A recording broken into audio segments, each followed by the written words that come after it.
आज इस वीडियो में हम एससी एसटी के आरक्षण पर बात करेंगे। एससी एसटी का आरक्षण के बारे में डिटेल में समझेंगे।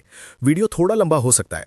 एक बात बिल्कुल साफ समझ लीजिए, एससी और एसटी को जो आरक्षण दिया गया है वो कोई गरीबी हटाओ अभियान नहीं है और न ही ये किसी की जेब भरने की योजना है। ये भारतीय संविधान द्वारा दिया गया सामाजिक बराबरी का अधिकार है। संविधान ने कहीं भी ये नहीं कहा कि आरक्षण गरीबी के आधार पर दिया गया, क्योंकि अगर गरीबी ही कारण होती तो आरक्षण जाति देखकर नहीं बल्कि आर्थिक स्थिति देखकर दिया जाता।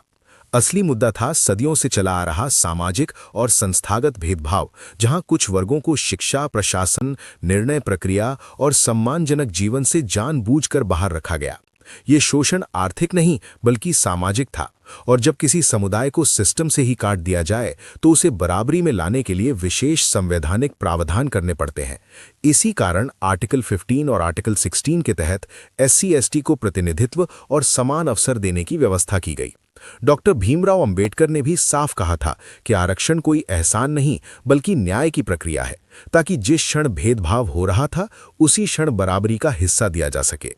इसके बावजूद सोशल मीडिया पर आधा अधूरा ज्ञान रखने वाले लोग इसे गरीबी से जोड़कर भ्रम फैलाते हैं, जो या तो संविधान नहीं पढ़ते या जानबूझकर सच्चाई छुपाते हैं। हकीकत यही है कि एससी एसटी आरक्षण का उद्देश्य गरीबी हटाना नहीं बल्कि सदियों के सामाजिक शोषण को खत्म करके बराबरी, सम्मान और प्रतिनिधित्व का अधिकार देना है, क्योंकि कानून भावना से नहीं संविधान से चलता है। और वैसे भी आज वर्तमान समय में ऐसा कौन वर्ग है जिसको रिजर्वेशन नहीं मिल रहा है? एससी एसटी ओबीसी जनरल को 10% ईडब्ल्यूएस जैसी कोई कैटेगरी बची ही नहीं है जिसको रिजर्वेशन नहीं मिल रहा हो।